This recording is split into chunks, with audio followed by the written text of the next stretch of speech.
We're here today in a very special time, and we invited many veterans with scholarships because we want veterans to be able to tell their stories. They've not been heard in many cases. They're very afraid to tell their stories. There are many reasons why veterans just won't talk to people about their near-death experiences because many of them had bad experiences.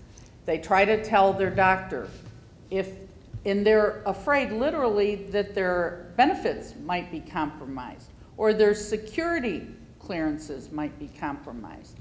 And we want to provide, IANDS being we, want to provide a safe home for these veterans to come tell your story. We will honor your privacy, but you need to talk about your experience for you to begin to heal and integrate that experience. And Michael and I were just talking about, for one who's been around for a long time in the IANDS world and the spiritual world that we live in, I don't believe in anything is coincidental. All things happen because they're supposed to happen when they My name is Chief Petty Officer. Last year, I was at a Vietnam reunion, and we're just sitting chatting. We had nurses, doctors, and patients. And Michael starts to tell me his story. And I go, Michael, you had a near-death experience. You need to write that. And some weeks later, I get this 30-page paper. And in detail, very, very detailed about his experience. And you will see, those of you who are members, it is the news article on the front page of the last news article. For those of you who aren't, go become a member and you'll get a copy of it. So I invited Michael here today to honor him by letting him tell us his story. We're going to show a video that another veteran made for us as a small introduction, and then I'll introduce Michael. Are we ready to go? My name is Chief Petty Officer Tony Woody, United States Navy, retired. I served 22 years in the United States Navy, all of it as a flight engineer on the P-3 Orion aircraft, which is a 4-engine heavyweight turboprop primarily designed for anti-submarine warfare. And I also flew in the EP-3 spy plane version of the aircraft, so that means I held a top secret security clearance for a while.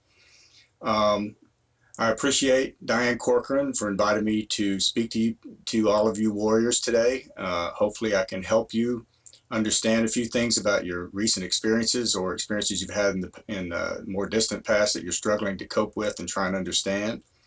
I too have had similar experiences. I have had an out-of-body experience. I've had a spiritual experience, as many of you may have already had, and I'm here to tell you this. I've had over 30 years now to try and understand everything about what happened to me and how it could have happened and who I am and what I am and where I come from and where I'm going and all of those things. The typical answer is that most human beings actually ask themselves at some point in their lives.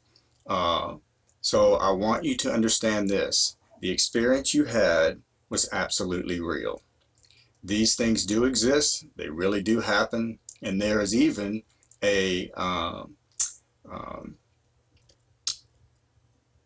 theory, quantum holographic theory, designed by former astronaut Dr. Edgar Mitchell, who was the 6th man to walk on the moon on Apollo 14. He as well had a spiritual experience on his trip back from the moon.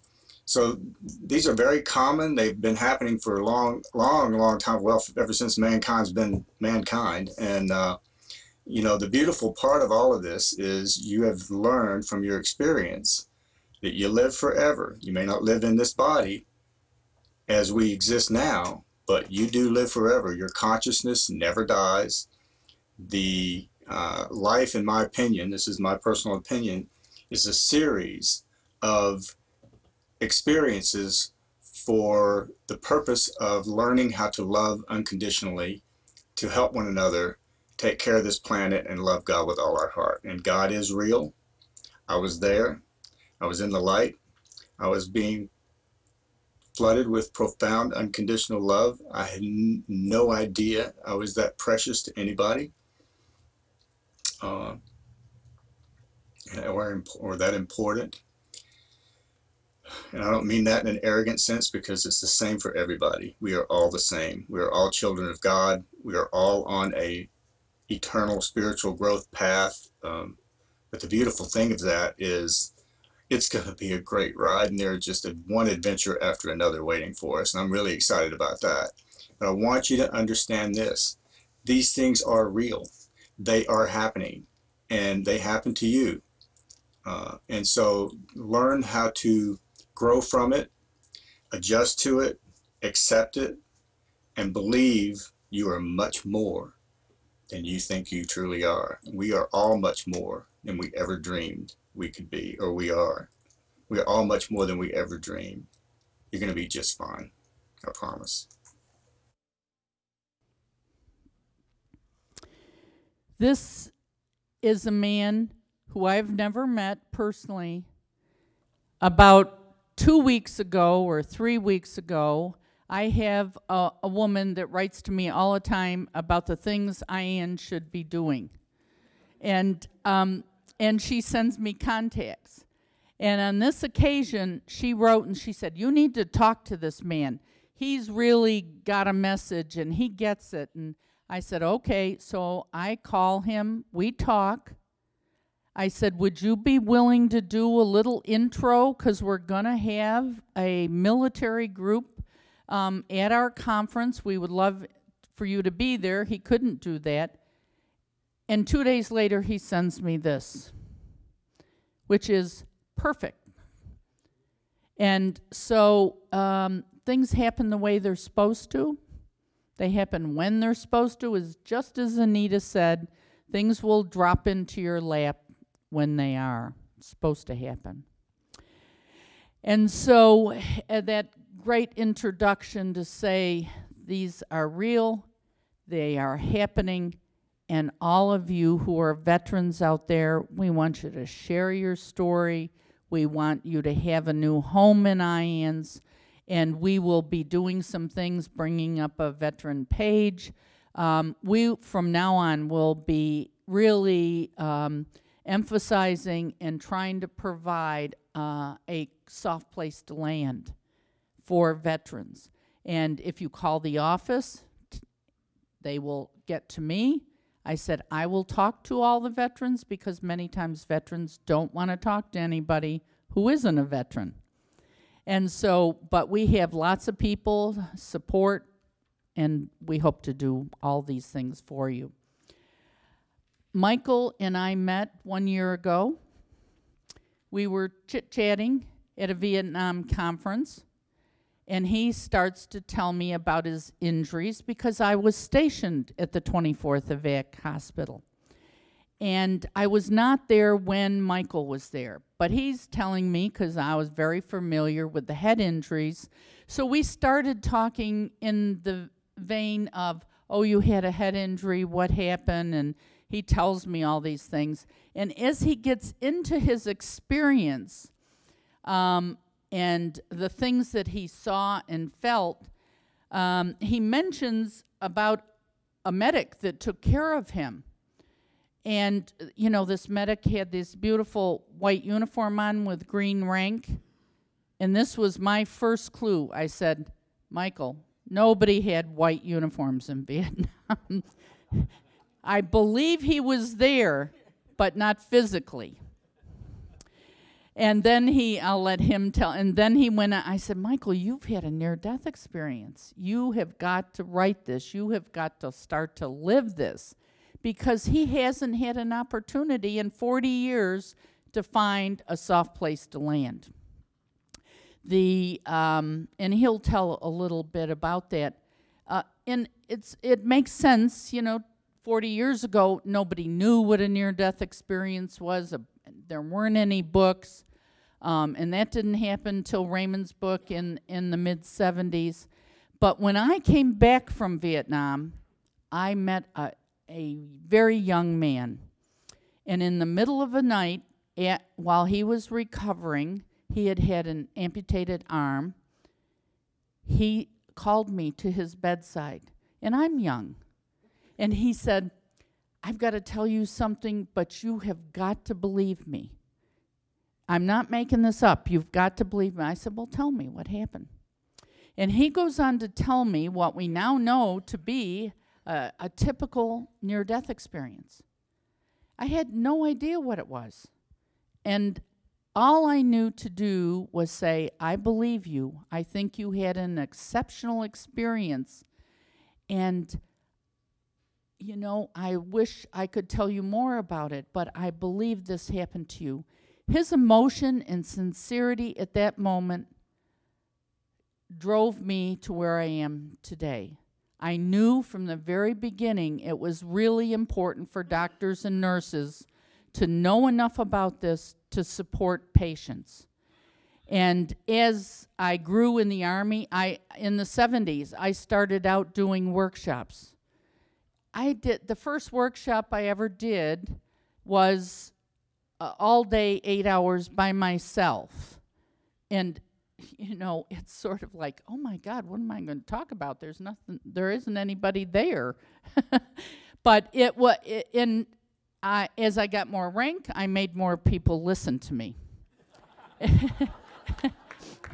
And during Desert Storm in Frankfurt, I was the chief nurse at Frankfurt, I laid out a whole seminar of things we were going to have to teach these young people because we were expecting lots of patients, one of which was about near-death experience.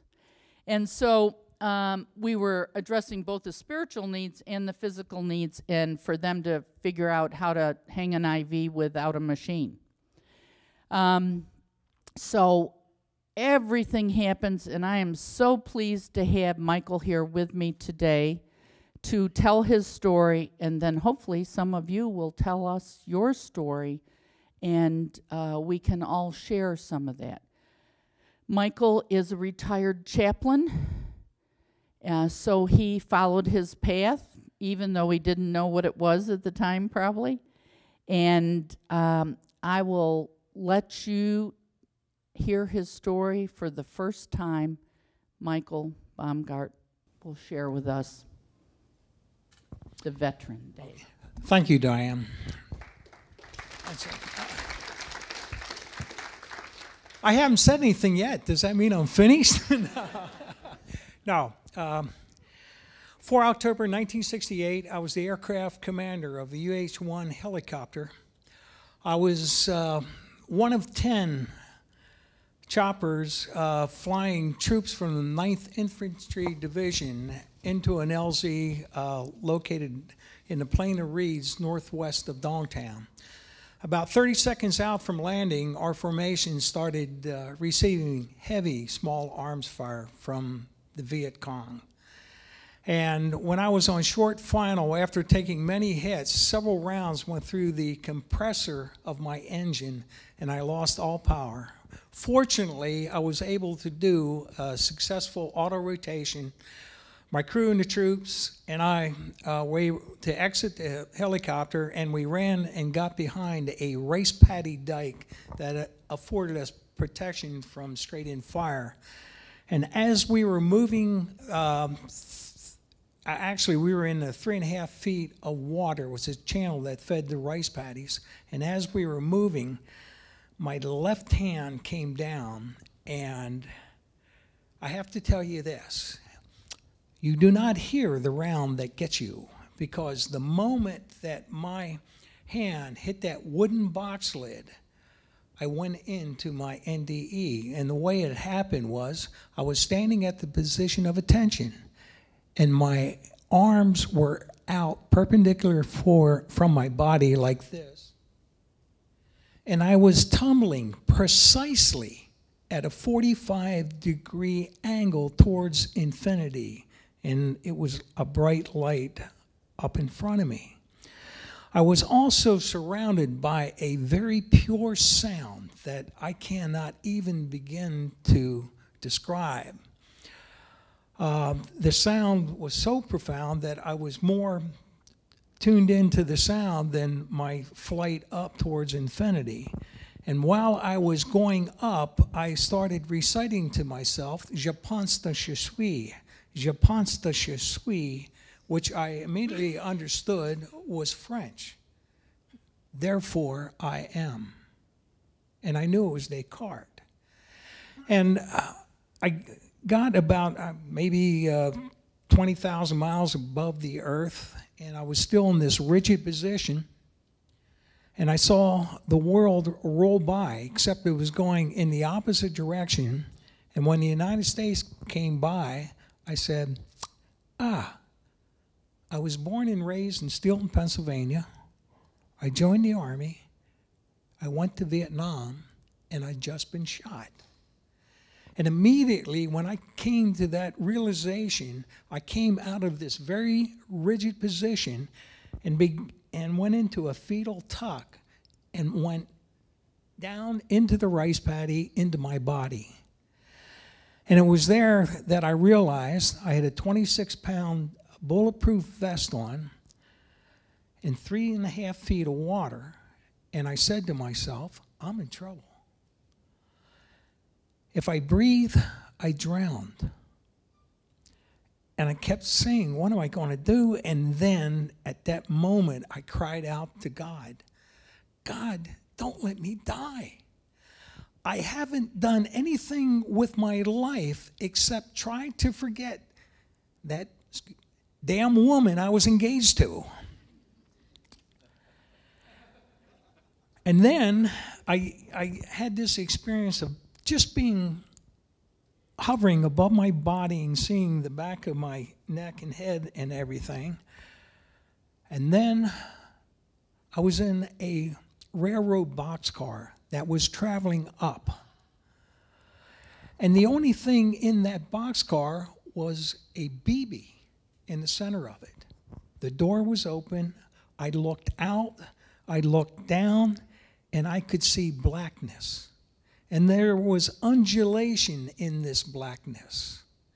And it was at that moment that I realized how limited, how infinitesimal my intelligence was compared to the intelligence of the universe.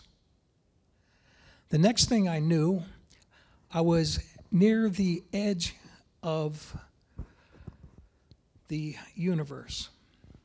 And I saw a high bar there. And I started running towards the high bar. I planted my left leg. I kicked up my right. I went into what high jumpers called back then the Western roll. I used the high jumping track. And I was negotiating this high bar to jump over it. And when I got above the bar, I did my kick out. And I came to a stop. And I noticed off to my right was the next dimension. Now, the best way I can describe it, there was a brightness, and there were gray-like, brown-like, brownish-like clouds circling this brightness. And as I'm observing this brightness, there is this voice. You can transition to your right and go into the next dimension, or you can go to your left and go back to existence as you knew it. The choice is yours, but you cannot take your knowledge with you. There was no fear.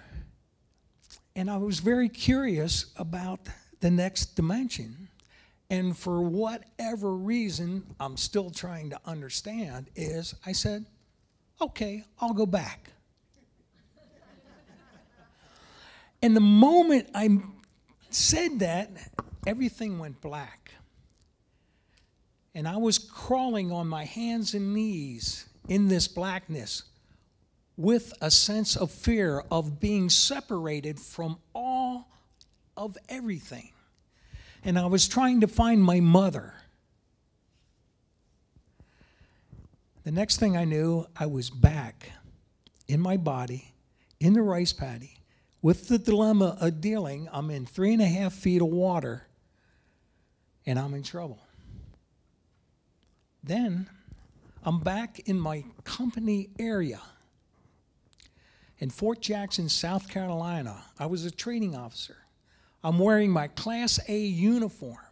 It's a bright, beautiful day. The grass is extremely bright. The sky is very blue. The sun is shining, and I want to know what time it is. I look down, my watch. I can't see the dials. It's flooded with water. And I look up, and there's this tiny black rain cloud that rained on the inside of my watch. I'm back in my body. Now, this is the first pain I'm beginning to feel. It's a deep pain inside me. And it started to expand. And I said, I'm not going to be able to handle this pain. So I started working my lungs with the intention of drowning myself. And then I began to drift. And as I was drifting, I noticed that there was this Sherman-Williams-like insignia or whatever of a bucket of paint being poured over the earth. I kept drifting to my right. I went into a room.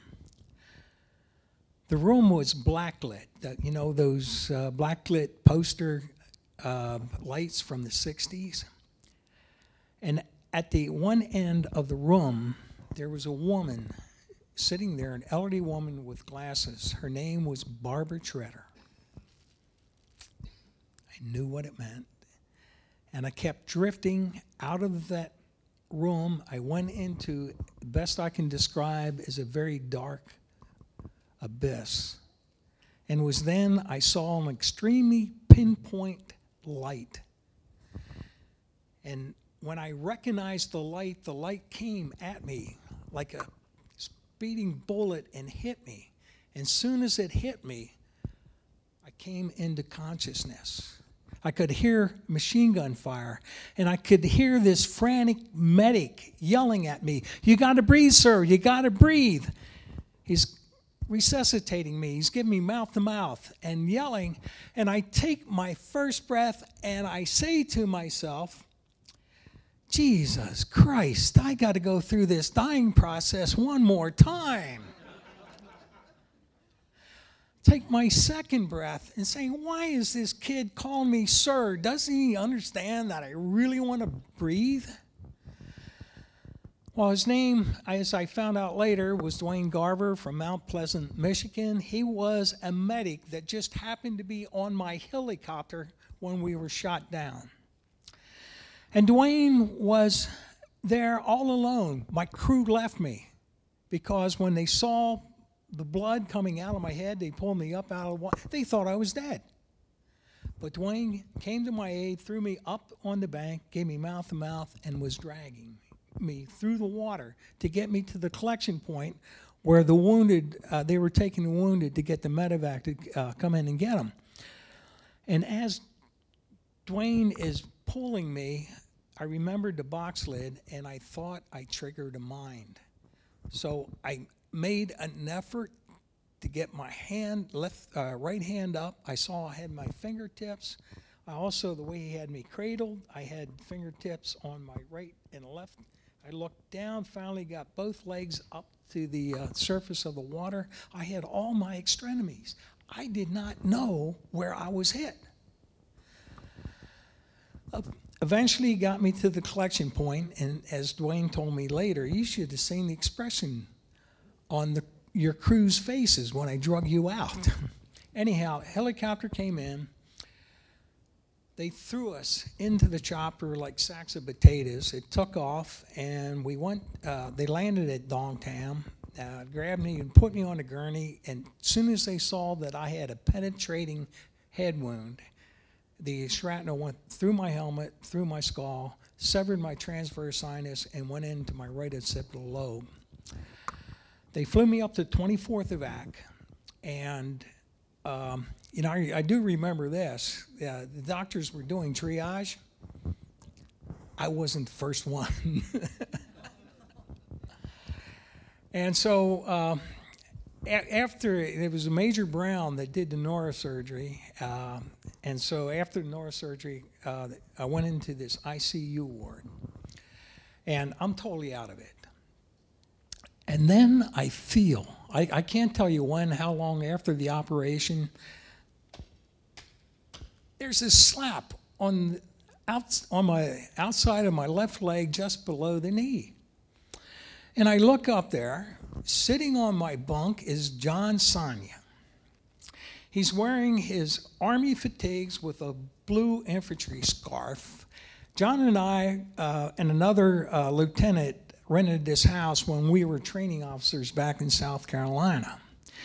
And I said, John, what are you doing here? And he looked at me, he says, Mike, you're not playing fair. I said, what do you mean I'm not playing fair? You're dead. I said, no, I'm not, John.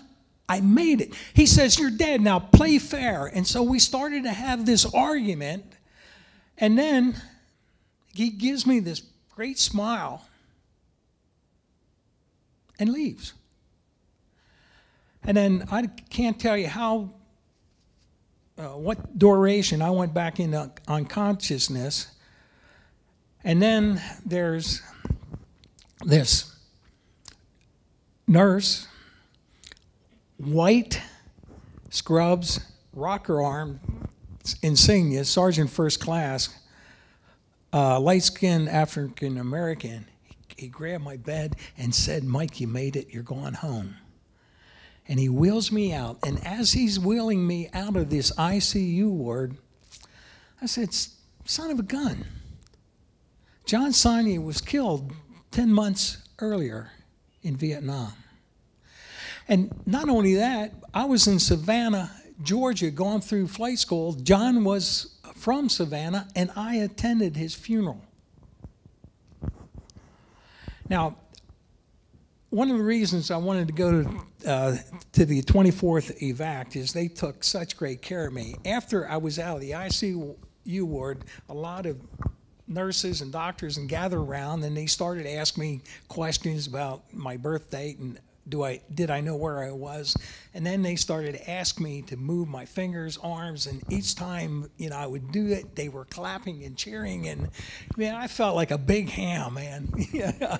Like these people really don't have much entertainment if this is if this is really turning them on. Well, anyhow, I guess it was finally there a couple of days later.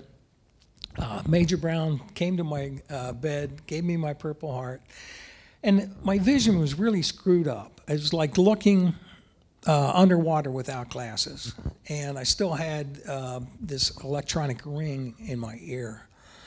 And I asked him, Doc, I said, hey, will I ever get this back? My vision, will it ever return in my hearing? And his answer is standard, as I found out later, 6 months to a year. If you don't get it back, it's permanent.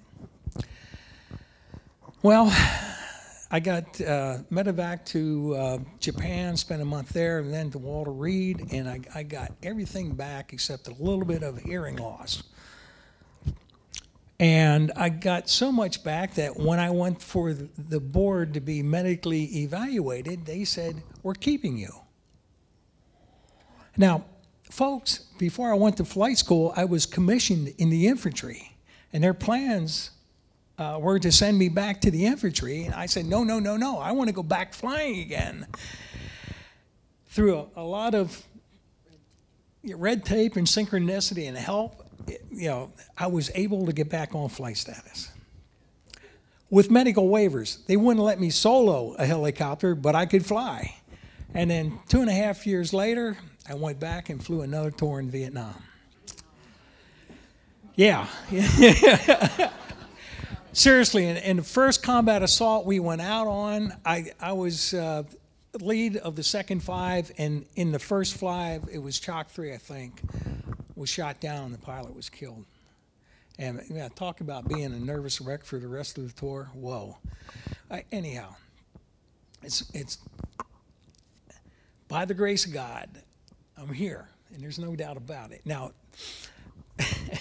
the story, yeah, you stole some of my thunder, Diane, about the white scrubs. Yeah, up until the time I went to her, I went out there looking for that guy that wore the white scrubs at the reunion to thank him. And I think he's from another world. Yeah, okay. Anyhow, I do want to mention this and about having NDEs in the military. I became part of what is known as the Vietnam Veterans Head Injury Study. Initially they started with 1,100 Vietnam vets that had penetrating head wounds where they had to remove part of the brain. And then after going through the records of 1,100, they narrowed it down to like about 550, and I was one of the 550 that they wanted to interview and examine. Now, in 1981, I got a letter from the Department of Defense back then that they wanted me to come to Walter Reed to be evaluated. Now, I spent a week at Walter Reed, and over 2.5 years, or over 2-year periods, 550 of us were evaluated. And the purpose of it is the Army wanted to take a look, see how much your brain was removed and what the prognosis is down the road, time-wise. And so when I got there, right off the bat, I was interviewed by 3 doctors, neurosurgeons and neurologists. And they had standard questions that they asked all 530 of us as we came into the program. And one of the questions was, do you remember the day you were shot? 4 October 1968. Okay. Do you remember what you were doing right before you got shot? I said, yeah, I was going through the rice paddy and my hand came down and hit this wooden box lid. Now, do you remember anything from the time that you were shot till the time you regained consciousness? Oh, sure. I was standing at the position and I went in and told them all about my NDE experience, which I just shared with you. And when I was done, the expression on the doctors' faces was, wow. And I looked at them and I said, didn't everybody? And their response was, well, we've interviewed 300 so far, and you're the first one to tell us anything like this. Now, I don't think I'm the only one that experienced this. I think there were a lot of vets that they just didn't want to share it or were afraid to. The thing is, I had the inside track. And the reason I say this, my undergraduate degree was in biomedical photographic communications. And so they felt I was one of them. After all, I have this degree and I did medical photography in hospitals, did an internship at Johns Hopkins. But all of a sudden, this guy is telling this story. What do we do with it? Right before I left, after the week, the head of the program wanted to interview me.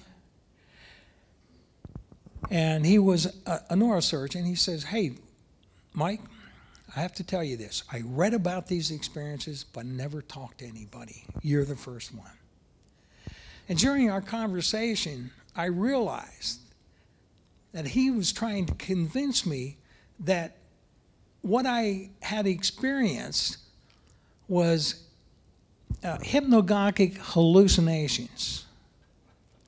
Now, and he explained hypnagogic to me. He said, just when you're ready to fall asleep, your leg may kick or you may do something like that. He said, you were in that state and you were hallucinating. Sure. Yeah. And so, hey, okay. Now, my next experience with the Vietnam head injury study was, this was in '81, and 2004, I was called to Bethesda Naval Medical Center. And when I walked in for my initial interview, the doctor who interviewed me says, I remember you. Yeah, you were that guy. And he says, tell my physician assistant your story. I said, okay. I said, my hand went down, hit the wooden box lid, and I started tumbling upwards. Hey, no, no, no. Just tell her what happened to you. And I said, the only thing I can tell her is what the medic told me. Thought he saw me get hit, the helmet go off, go down, and then when he pulled me up, the blood screaming out of, you know, that story. He didn't want to hear it. And then my third trip, now I'm at the NIH, and the head of the program came to me and says, look, Mike, you know, we can't find the God part of the brain.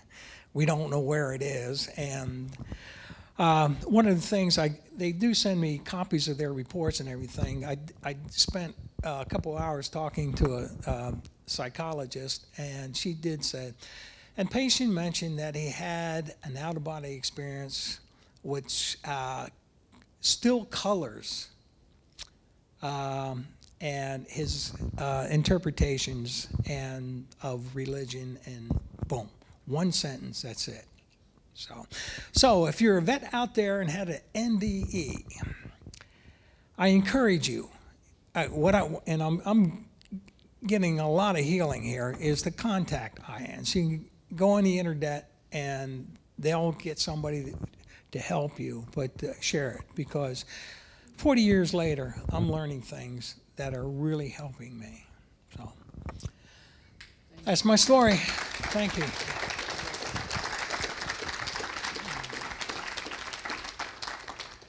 As you can see, I'm sure Michael, we've talked a little bit, is a little overwhelmed too, coming to an IANDS conference and hearing all these stories. And one speaker at a time will heal many things you just didn't know were real. He sat through Anita's, that was wonderful. And so we really are kind of like a comfortable home to come to, because everybody gets it. There's nobody here, for the most part, that will question anything or tell you they don't believe you. So we would love for any of you who are experiencers to tell us your story and let us embrace you and help you through this time, even if you've never told it before, even if it's a little difficult. We would ask that you maybe say whatever you can. And you can go to the microphone there, because this is just us. This is just our group. These are people, we love you, we want to support you, and we'd love for you to share with us. Even if you didn't have an experience, did you see something in Vietnam now that might ring a bell? Does some of this make sense? So do we have anybody that would like to share an experience they had during a combat time? Go ahead.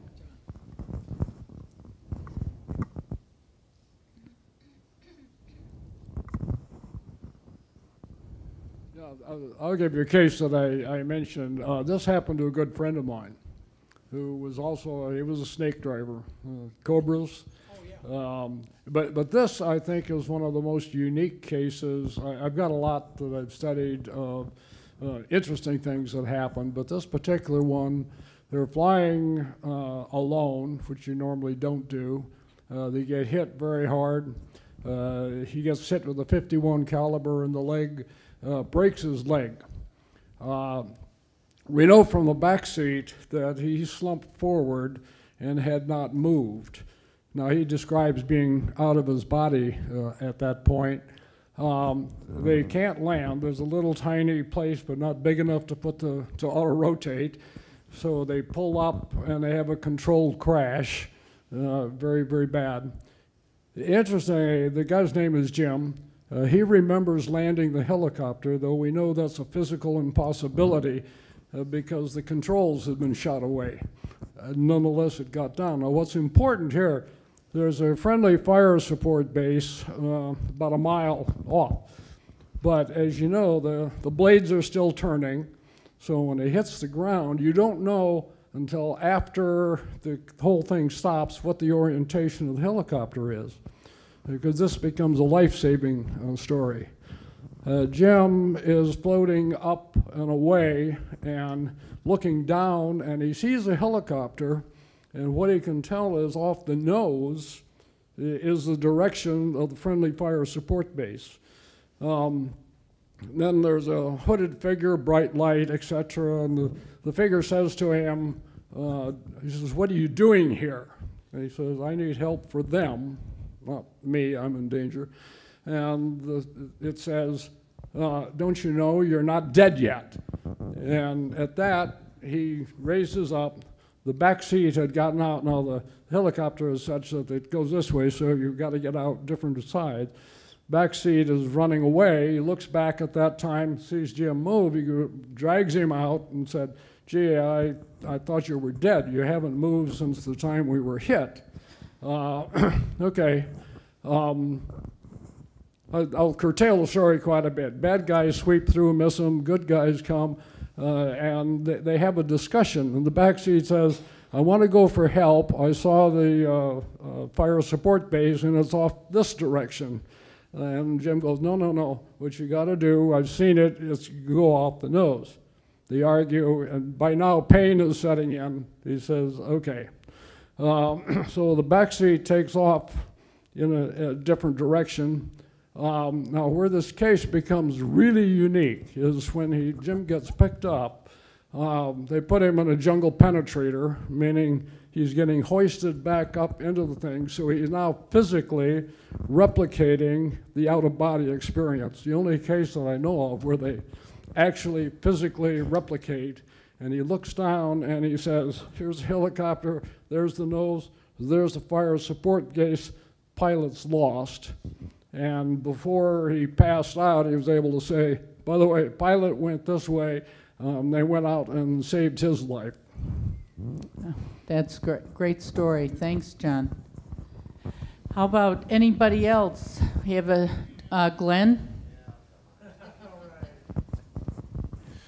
Welcome all y'all. I'm glad y'all are all here. This is really a super experience to come here and be able to talk with other vets because it is a very a unique group of people. I've been thinking about this ever since I heard about it, and I can say, ladies and gentlemen, as you all know, you're all veterans and stuff, we're bred for war.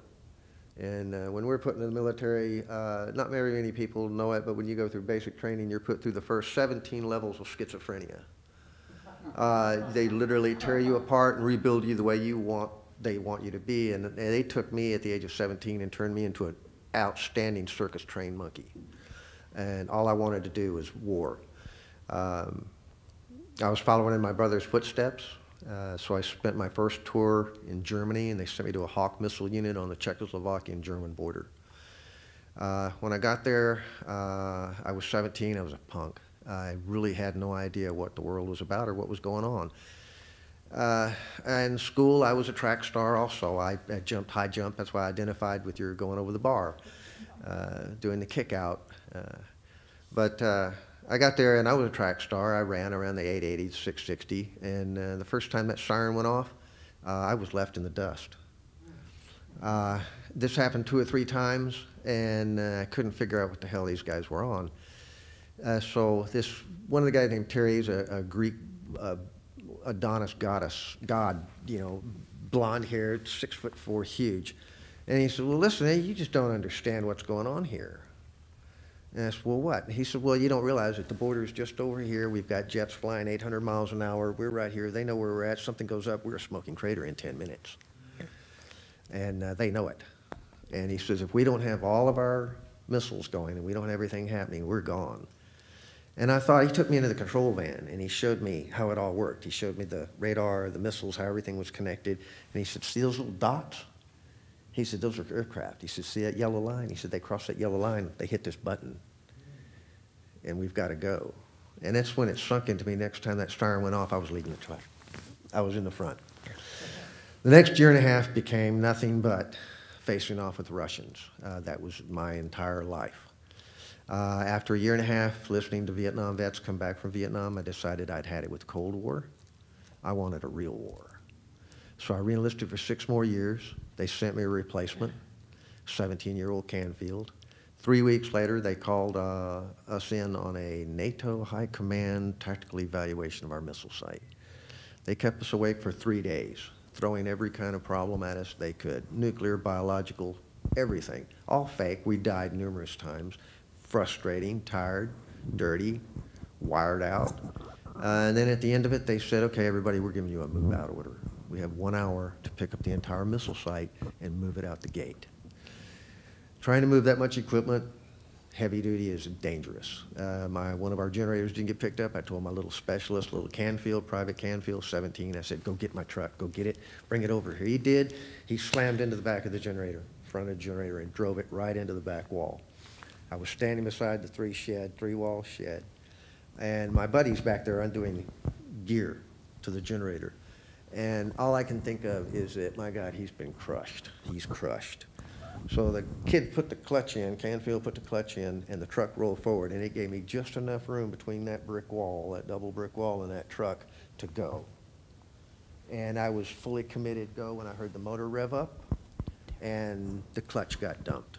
His foot was full of mud, and it slipped off the clutch with the motor totally revved up. I'm facing a 2.5-ton truck, and I don't have time, and it catches me. And it catches me directly right here. And I'm noticing time slowed down. My helmet started crushing, and I went, this is not good, so I put my hand on the side of the truck to push myself away. My combat harness hung up on the side of the truck. I got my helmet out. It took off about 50 feet under tension, and it made the strangest sound, spoing, and took off. And then the truck hit me, and I'm going, whoa, that broke my arm.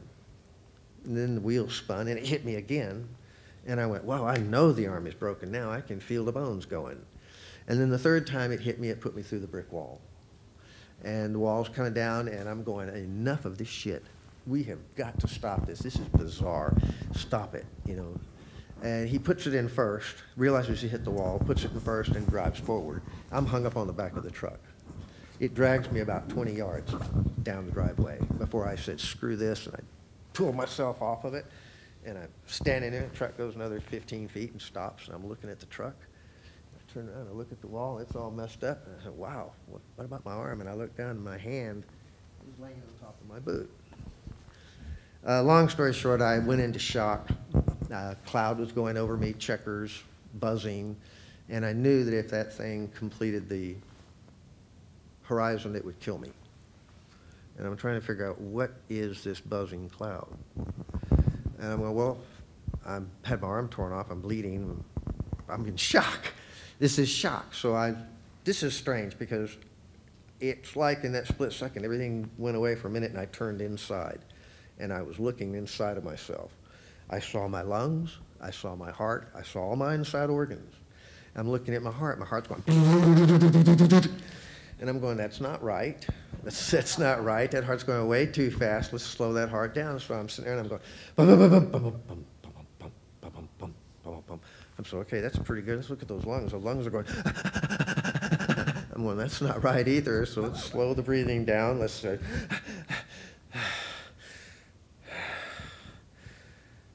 okay, we got the heart, we got the lungs. Let's look at those blood vessels. Look at that. There's a lot of blood going out those blood vessels. Let's try to constrict those blood vessels. So I'm actually trying to constrict them. And then once that's done, I check the heart again. I check the lung. Everything's fine. I turned back around and came back outside, and everything came back. And this cloud is disappearing. And when it disappeared and went gone, everything got extremely crystal clear, like crystals. And I'm trying to figure out what's going on. I stumbled down into the blast pit. The people are starting to realize what's happening. They're coming, congregating to me. They got the medic. The medic was combat trained in Vietnam. He drove the Jeep off the berm. He drove it right off the road, 3 feet down into the blast pit. As I'm laying there, I'm watching this Jeep fly. He came hauling ass down the road, and I'm thinking, man, he's going to stop, and he didn't stop. He drove it right off the berm. And the truck was bouncing on the ground, and he's leaping out while the Jeep is still moving. He's leaping out with his bag. combat trained. He got to me, checked me out. People are getting to me. You know, they make the thing, you've got to medevac them, got to get them out of here. So they load me into the ambulance, into the Jeep, back of the Jeep. My buddy from my church, Corporal Specialist Davis, says, I'm from the Mormon church, I'm going with them. So I said, okay, I was a Mormon at the time. He got in there, and all the blood had been inside my uniform. I had a combat gear on, I had sweatshirts on, fatigue shirts on, big parka on.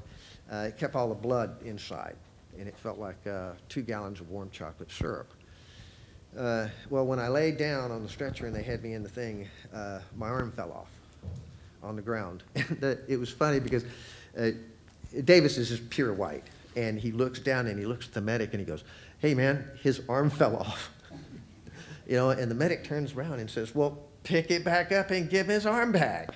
So Davis reached down, picked my arm up, and he's going, oh, it's your arm. And I'm going, hey, thank you very much. Thank you, thank you. Man, I appreciate that. Well, the medic turned around to grab my hood to take a look at me. Well, all that blood had gone into the hood. And when he jerked it, the blood splattered everywhere. It splattered all over the inside of the Jeep, all over Davis, all over the medic. And I'm going, holy Christ, this is a lot of blood. This is a lot of blood. And as I'm laying there thinking all this is when time stopped. This is when Ann was talking about earlier today, is excellent about time. Everything that I talk about, just happened quickly. I'm thinking, well, here I am, 19. Pulled myself out of shock. The medic has done everything. They can't get a medevac flight into me. I'm dying from blood loss. Damn. There's nothing I can do. There's nothing I can do, period. The medic has done everything. I can't do any more. I pull myself out of shock. I'm scared to death. I'm 19. I have my whole life ahead of me. This is unfair. What can I do? Then it dawns on me. This is a God job. This is what God's all about. I have no other recourse. But in that moment when you come face to face with it, I'm thinking this is the most incredible decision of my life, and do I really believe in God? No, I didn't. I didn't believe in the Bible completely. I didn't really believe in God. I thought about the Indians I grew up with. I thought about everything. I thought about it. I thought, you know, something's got to be happening here. I believe in something. Something's there. So I thought, I don't know who or where, but I believe in it. That was the first hurdle. The second one was, who am I? Who am I to be saved? I haven't been living a good life. Who am I? You know? And I thought, no, that's God's job again, you know, to judge me. So then I was up thinking about, okay, I believe this, I've got that, now where is God? This is a big universe, and this is the most important call of your life, and you can't blow it. So where is God? I don't know. So in my mind, being military, I thought I built a military radio. And on the radio, there's A and B. You can go to point A to point B, narrow beam, or you can turn it to broad beam and reach all out. I turned that radio over to the broad beam, and in my mind, I compressed a capsule message. God, I'm bleeding to death here. I'm scared to death. I'm dying. This is your job. If you've got, wherever you are, if you've got some time, I could really use your help right now. And, you know, if you're wherever you're at, this is your job, please. This is it. So I'm surrendering. I don't know if I'm good enough to die, but it's your job, so do your job. Here it goes. And I reached down and I hit the send button. And the minute I went to send button, I died. Yeah, the minute I hit the send button, I got jerked out of my body and couldn't figure out where I was. Then feeling comes to me. This voice comes to me. He says, Glenn, you don't die. I said, you don't die. I don't continue. He said, this will understand. I saw a bright light. It came down, opened up. I saw it. 150 videos out of 150 hours of video in a split second. And closes, goes away. And God says, now you know. He let me look through the universe, showed me why I didn't have to fear death, and said, now, there you go. And I'm back in my body. Boom. It's over. Thank you, Glenn, for sharing. Glenn is one of the first veterans that I helped 30 years ago when he found out that I was a nurse in the Army and understood NDEs. And we eventually ended up writing a letter to the VA, and we've been friends ever since. So thank you very much for being here with us. It's been a great ride, And I will be available, as will Mike, and we can find another place if we need to continue the discussions. Thanks for sharing this time. It's been wonderful, and please come talk to us. We're here. Thank you.